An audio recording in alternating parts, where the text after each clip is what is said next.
आपको जरा दिखाते हैं कि सोशल मीडिया की दुनिया में आज कौन सी वो खबरें हैं जो सुर्खियां बटोरती रही। सबसे पहले सोशल मीडिया के ट्रेंड में आज प्रधानमंत्री मोदी के संवैधानिक पद पर 23 साल पूरा होने की खबर है, तो साथ ही शेयर मार्केट में आई गिरावट भी है। वहां कराची में हुआ धमाका भी ट्रेंड का आज हिस्सा बना रहा है। पहली ट्रेंडिंग स्टोरी की अगर जानकारी आपको दें तो उसके मुताबिक आज संवैधानिक पद पर प्रधानमंत्री मोदी के 23 साल पूरे हुए हैं। 2001 में पहली बार प्रधानमंत्री मोदी गुजरात के मुख्यमंत्री बने और 2001 से नरेंद्र मोदी लगातार संवैधानिक पद पर विराजे हुए हैं। वहीं आज की दूसरी ट्रेंडिंग स्टोरी पर है शेयर मार्केट से जुड़ी हुई, जहां पर भारी गिरावट देखी गई। सेंसेक्स 6 दिन में 5100 अंक लुढ़का है। वहीं आज निफ्टी 218.85 अंक लुढ़का। और तीसरी ट्रेंडिंग स्टोरी पर पाकिस्तान रहा है, जहां पाकिस्तान के कराची में एयरपोर्ट के बाहर धमाके की घटना हुई है। इस धमाके में 3 लोगों की मौत की जानकारी है और कई के घायल होने की खबर भी है। वहीं धमाके में 2 चीनी नागरिकों की मौत की भी जानकारी मिल रही है। तो ये तो हो गई उन ट्रेंडिंग स्टोरीज की बात जो आज सोशल मीडिया पर छाई रही। और अब आगे बढ़ते हैं और खबरों का जिक्र करते हैं। और पहली खबर है आज हुई अमित शाह की बैठक से जुड़ी हुई, जो नक्सलवाद को लेकर के दिल्ली में हुई है। और इसको लेकर के कई तरह की बातें पहले भी होती रही और गृह मंत्री अमित शाह की तरफ से वक्तव्य भी सामने आए।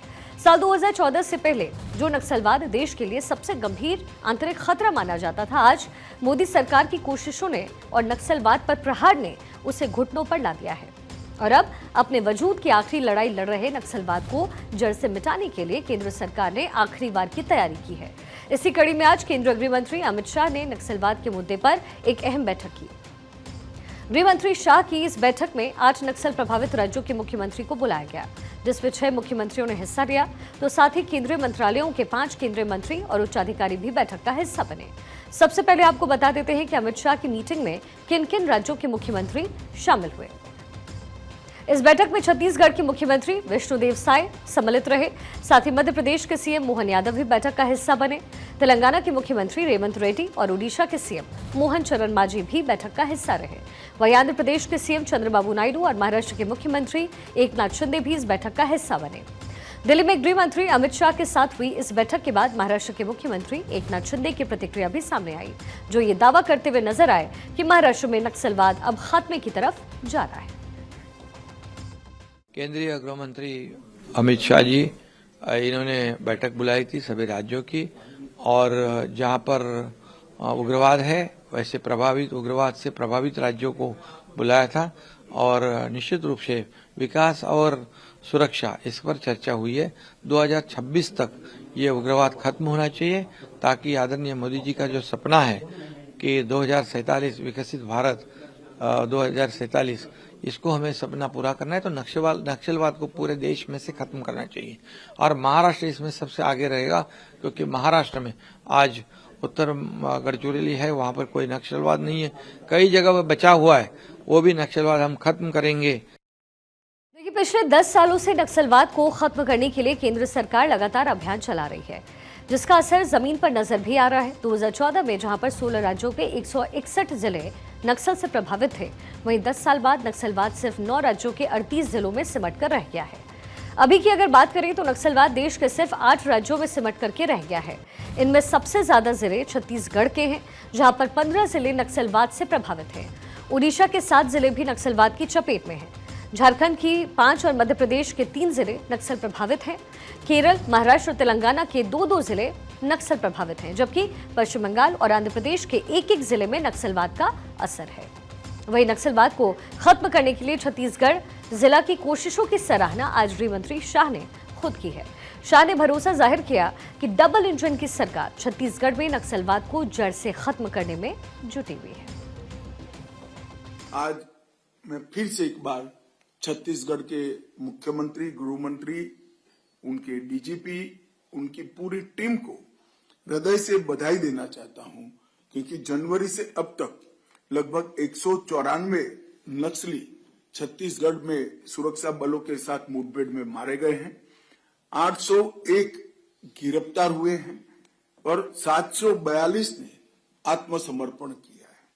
मैं देश भर में नक्सलवाद के साथ जुड़े हुए युवाओं को आज के इस सम्मेलन के माध्यम से अपील करना चाहता हूं, चाहे नॉर्थ ईस्ट हो, चाहे कश्मीर हो, चाहे वामपंथी उग्रवादी क्षेत्र हो, सब जगह लगभग कुल मिलाकर 13,000 से ज्यादा लोगों ने हथियार छोड़े हैं, और मेन स्ट्रीम में शामिल हुए हैं। अब ये जो पूरी बैठक है ऐसे वक्त में हुई है जब सुरक्षा बलों ने छत्तीसगढ़ के जंगलों में 31 नक्सलियों को मार गिराया। केंद्रीय मंत्री की अध्यक्षता में हुई बैठक में नक्सलवाद के खतरे को खत्म करने पर चर्चा हुई। ऐसे में सवाल उठता है कि नक्सलवाद अभी इस वक्त देश में कितना असरदार है। इससे जुड़े कुछ आंकड़ों से सब कुछ आपको समझाते हैं। इसी साल की अगर बात की जाए तो अब तक 230 से ज्यादा नक्सलवादियों का सफाया किया जा चुका है। ये अलग अलग आंकड़े हैं जो हम आपको दिखा रहे हैं। वही इस साल जो है वो 723 नक्सलवादी आत्मसमर्पण कर चुके हैं और 812 को गिरफ्तार अब तक किया गया है। देश भर में अब नक्सलवाद से प्रभावित जिलों की संख्या सिर्फ 38 रह गई है। वहीं सुदूर क्षेत्रों तक पहुंचाने के लिए सड़क और मोबाइल संपर्क को बढ़ावा दिया जा रहा है। नक्सलवाद प्रभावित इलाकों में अब तक कुल 14,400 किलोमीटर लंबी सड़कें बनाई गई। साथ ही नक्सल से प्रभावित इलाकों में तकरीबन 6,000 मोबाइल टावर भी लगाए गए हैं। अब नतीजा ये है कि साल 2010 के मुकाबले 2023 में हिंसा में 72% और मौत के मामलों में 86% की कमी आई है। वहीं आज की इस बैठक का मकसद नक्सल की जड़ को खत्म करना है और इसी पर चर्चा आज हुई है, जिसमें नक्सलवाद की समस्या को समझा गया और इसको मिटाने के लिए कई तरह के काम और इसको लेकर के जानकारी ली गई। वहीं नक्सल प्रभावित इलाकों की जरूरतों पर गृह मंत्री शाह ने गौर किया और ऐसे इलाकों से नक्सलवाद की पकड़ को खत्म करने के लिए जरूरी कदम उठाने की बात भी कही है। यहाँ पर जो आज भी नक्सली युवा हथियार लेकर ये नक्सलवाद की प्रवृत्ति में लिप्त है, मेरा उनसे आग्रह से विनती है कि हथियार छोड़िए, मेन स्ट्रीम में आइए। सभी राज्यों ने आपके पुनर्वसन की योजनाएं, बहुत ल्यूक्रेटिव योजनाएं बनाई हैं, इसका फायदा लीजिए और देश के विकास में आपका योगदान दीजिए। चलिए अब आगे बढ़ते हुए बात बिहार की करते हैं। आज का जो दिन है वो लालू यादव और उनके परिवार के लिए खुशखबरी लेकर के आया, क्योंकि लैंड फॉर जॉब केस में लंबे वक्त से मुश्किलों का सामना कर रहे लालू यादव और उनके परिवार को कोर्ट की तरफ से राहत मिली। लैंड फॉर जॉब स्कैम मामले में लालू प्रसाद यादव और उनके परिवार को दिल्ली के राउस एवेन्यू कोर्ट ने राहत दी है। अदालत ने इस पूरे मामले में लालू यादव, उनके बेटे तेजस्वी यादव और तेज प्रताप यादव को जमानत दी। आरोपियों को जमानत देते हुए कोर्ट ने कहा कि उन्हें बिना गिरफ्तार किए ही आरोप पत्र दाखिल कर दिया गया, इसलिए अदालत सभी को 1 लाख के निजी मुचलके पर जमानत दे दी है। सुनवाई के दौरान ईडी ने अदालत से कहा कि राबड़ी देवी, हेमा यादव और मीसा यादव को जमानत देने के पिछले आदेश की तरह ही डायरेक्शंस दिए जा सकते हैं। इसके बाद अदालत ने सभी आरोपियों को अपने पासपोर्ट अदालत में जमा करने के आदेश दिए। अब इस मामले में अगली सुनवाई 25 अक्टूबर को होगी। कोर्ट ने पिछले जो इस केस में पिछले एक्यूज थे उनकी सेम कंडीशंस लगाई हैं कि 1 लाख रुपीज़ का बॉन्ड प्लस आपको परमिशन लेनी है कोर्ट की बाहर जाने से पहले और विटनेस टैंपरिंग नहीं करनी। इस केस में ऑलरेडी ये सप्लीमेंट्री चार्जशीट थी, तो जो main first prosecution complaint file हुई थी उसमें जो सेट टर्म्स थी तो कोर्ट ने वही सेम टर्म्स लगाई है।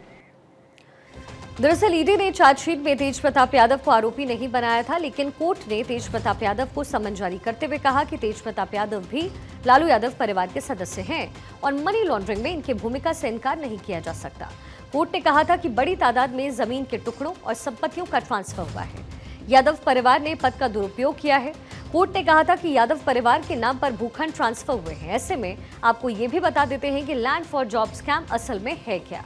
सीबीआई का आरोप है कि लालू यादव के रेल मंत्री रहते हुए ये पूरा स्कैम हुआ, पूरा घोटाला हुआ, जिसमें लालू परिवार के सदस्यों के नाम प्रॉपर्टी ट्रांसफर का आरोप लगाया गया। ये नौकरियां मुंबई, जबलपुर, कोलकाता, जयपुर और हाजीपुर जोन में दी गई, जहां लालू परिवार ने 1 लाख स्क्वायर फीट से ज्यादा जमीन 26 लाख रुपए में हासिल किया, जबकि उस वक्त के सर्कल रेट के हिसाब से जमीन की जो कीमत थी वो तकरीबन 3 करोड़ 39 लाख रुपए के आसपास थी और लैंड ट्रांसफर के ज्यादातर केस में जमीन मालिक को कैश में भुगतान किया गया। वहीं दूसरी तरफ कोर्ट की तरफ से लालू यादव को राहत मिलने के बाद भी बीजेपी हमलावर होती नजर आई। बीजेपी की तरफ से भ्रष्टाचार का आरोप लगाते हुए लालू यादव और उनके परिवार पर पलटवार का सिलसिला अभी भी लगातार जारी है। 302 हत्या के मुकदमे में भी अपराधी को बेल मिलता है, इनको भी बेल मिला है। अपराधी तो है ही, अभी बेल मिला है। हालांकि हाँ, ये बात और है कि कोर्ट के इस फैसले के बाद आरजेडी ही नहीं बल्कि उनके साथी भी बेहद खुश नजर आ रहे हैं। कांग्रेस के तारिक अनवर की तरह तरफ से इस कोर्ट के फैसले पर प्रतिक्रिया सामने आई, जो फिर से एक बार ये दावा करते नजर आए कि विपक्ष को फंसाने की कोशिश की जा रही है। देखिए, केस तो अपनी जगह पर है, वो चलता रहेगा और वो तो भारतीय जनता पार्टी की लगातार कोशिश रही है, लालू परिवार हो या जितने भी विपक्ष के नेता हैं उनको, उनके परिवार को किसी न किसी मामले में उलझाने की कोशिश रहती है, उनको परेशान करने की कोशिश होती है। उनको लगता है कि इन चीज़ों से उनको उनकी बढ़त को या उनके पॉपुलैरिटी को ख़त्म कर देंगे, रोक देंगे। लैंड फॉर जॉब केस में भले ही तेजस्वी यादव को राहत मिल गई हो, लेकिन एक नया मामला है जो तेजस्वी के लिए मुश्किल बन रहा है। आपको याद होगा, उत्तर प्रदेश के पूर्व सीएम अखिलेश यादव ने जब अपना बंगला छोड़ा तो ये आरोप लगाया कि वो सीएम आवास का सामान लेकर के गायब हुए। कुछ ऐसे ही आरोप अब तेजस्वी यादव पर लग रहे हैं। दरअसल बिहार के पूर्व उप मुख्यमंत्री तेजस्वी यादव ने 5 देश रत्न मार्ग वाला सरकारी बंगला खाली कर दिया है। तेजस्वी यादव इस बंगले में नेता प्रतिपक्ष रहते हुए रह रहे थे, लेकिन बंगला खाली होने के बाद नया विवाद खड़ा हो गया। बीजेपी ने आरोप लगाया कि बंगले से कीमती सामान गायब है। तेजस्वी यादव जब डिप्टी सीएम बने थे तो इस बंगले को रेनोवेट कर काफी कीमती सामान लगाए गए। जब उन्हें बंगला खाली अब किया है तो सभी सामान वहां से गायब है।